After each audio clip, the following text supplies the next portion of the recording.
Reading by Bologna Times. Blessed Are the Meek by G.C. Edmondson.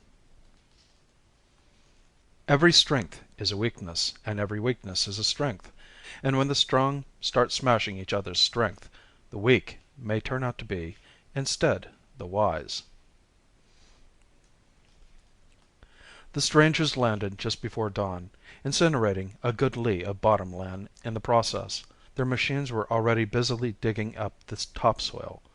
The Old One watched, squinting into the morning sun.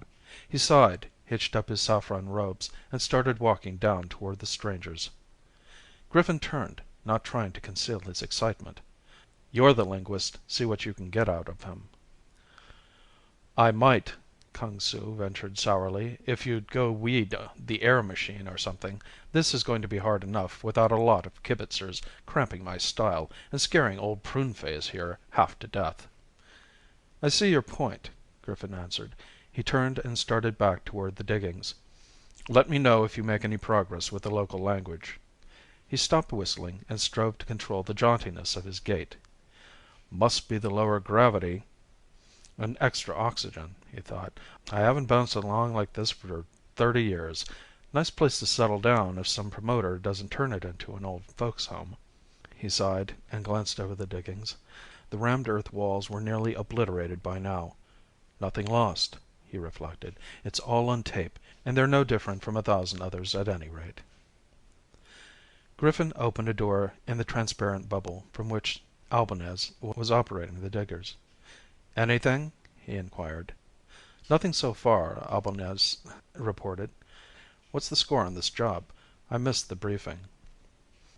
"How'd you make it out on 3, by the way?" "Same old stuff. Parlor shards and the usual junk. See it once and you've seen it all." "Well," Griffin began, "it looks like the same thing here again. We've pretty well covered this system, and you know how it is.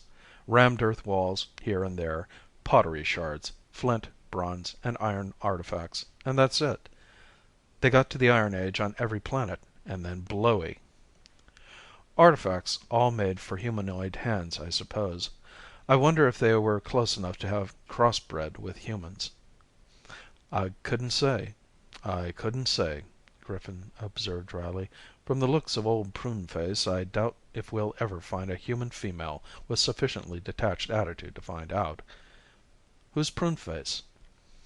"He came ambling down out of the hills this morning and walked into camp." "You mean you've actually found a live humanoid?" "There's got to be a first time for everything." Griffin opened the door and started climbing the hill toward Kung Su and Pruneface. "Well, have you gotten beyond the me Charlie stage yet?" Griffin inquired at breakfast 2 days later. Kung Su gave an inscrutable East Los Angeles smile. "As a matter of fact, I'm a little farther along. Joe is amazingly cooperative." "Joe?" "Spell it Chow if you want to be exotic. It's still pronounced Joe, and that's his name. The language is monosyllabic and tonal. I happen to know a similar language." "You mean this humanoid speaks Chinese?" Griffin was never sure whether Kung was ribbing him or not. "Not Chinese. The vocabulary is different, but the syntax and phonemes are nearly identical. I'll speak it perfectly in a week. It's just a question of memorizing 2,000 or 3,000 new words. Incidentally, Joe wants to know why you're digging up his bottom land. He was all set to flood it today." "Don't tell me he plants rice!" Griffin exclaimed. "I don't imagine it's rice, but it needs flooding, whatever it is." "Ask him how many humanoids there are on this planet." "I'm way ahead of you, Griffin. He says there are only a few thousand left. The rest were all destroyed in a war with the barbarians." "Barbarians?" "They're extinct." "How many races were there?" "I'll get to that if you'll stop interrupting," Kung rejoined testedly. "Joe says there are only 2 kinds of people, his own dark, straight-haired kind, and the barbarians. They have curly hair, white skin, and round eyes. You'd pass for a barbarian, according to Joe, only you don't have a face full of hair. He wants to know how things are going on the other planets." "I suppose that's my cue to break into a cold sweat and feel a premonition of disaster." Griffin tried to smile, and almost made it.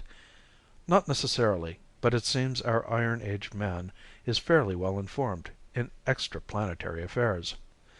I guess I'd better start learning the language.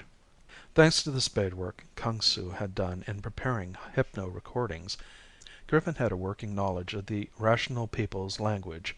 11 days later, when he sat down to drink herb-infused hot water with Joe and other old ones in the low-roofed wooden building around which clustered a village of 200 humanoids, he fidgeted through interminable ritualistic cups of hot water. Eventually, Joe hid his hands in the sleeves of his robe and turned with an air of polite inquiry. Now we get down to business, Griffin thought. Joe, you know by now why we're digging up your bottomland. We'll recompense you in one way or another. Meanwhile, could you give me a little local history? Joe smiled like a well-nourished bodhisattva. Approximately how far back would you like me to begin? At the beginning. How long is a year on your planet? Joe inquired. Your year is 8.5 days longer. Our day is 300 heartbeats longer than yours. Joe nodded in thanks. More water? Griffin declined, suppressing a shudder. 5 million years ago, we were limited to one planet, Joe began.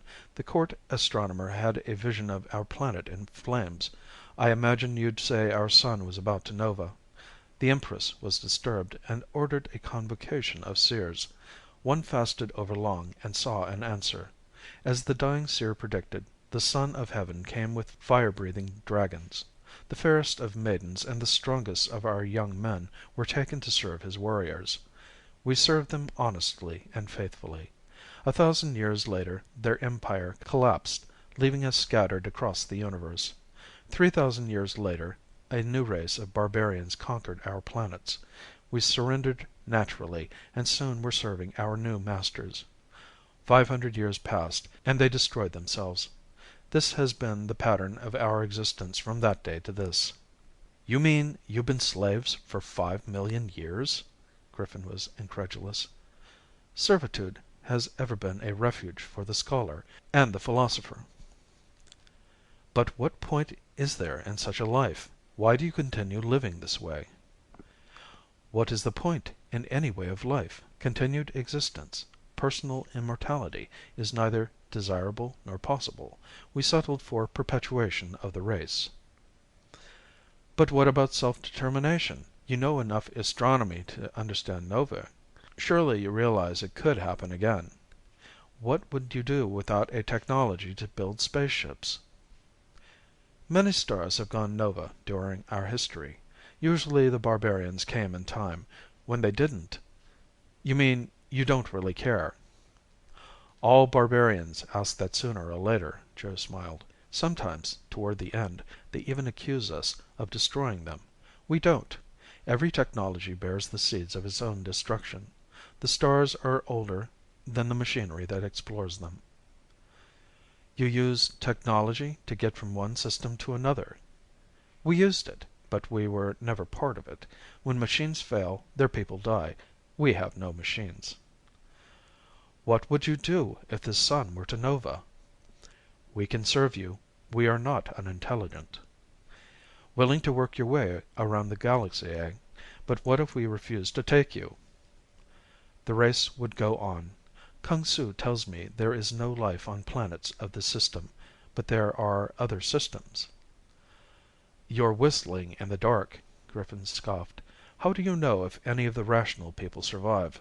How far back does your history go? Joe inquired. It's hard to say exactly, Griffin replied. Our earliest written records date back some 7,000 years. You are all of one race? No. You may have noticed Kung Su is slightly different from the rest of us. Yes, Griffin, I have noticed. When you return, ask Kung Su for the legend of creation. More hot water? Joe stirred, and Griffin guessed the interview was over. He drank another ritual cup, made his farewells, and walked thoughtfully back to camp. Kung, Griffin asked over coffee next afternoon, how well up are you on Chinese mythology? Oh, fair, I guess. It isn't my field, but I remember some of the stories my grandfather used to tell me. What is your legend of creation? Griffin persisted. It's pretty well garbled, but I remember something about the Son of Heaven bringing the early settlers from a land of two moons on the back of his fire-breathing dragon. The dragon got sick and died, so they couldn't ever get back to heaven again. There's a lot of stuff about devils, too. What about devils? I don't remember too well, but they were supposed to do terrible things to you, and even to your unborn children, if they ever caught you. They must have been pretty stupid, though. They couldn't turn corners. My grandfather's store had devil screens at all the doors, so you had to turn a corner to get in. The first time I saw the lead baffles at the pile chamber doors on the ship, it reminded me of Home Sweet Home. By the way, some young men from the village were around today. They want to work passage to the next planet. What do you think? Griffin was silent for a long time. Well, what do you say? We can use some hand labor for the delicate digging. Want to put them on? Might as well, Griffin answered. There's a streetcar every millennium anyway. What do you mean by that? You wouldn't understand. You sold your birthright to the barbarians. End of Blessed Are the Meek by G.C. Edmondson.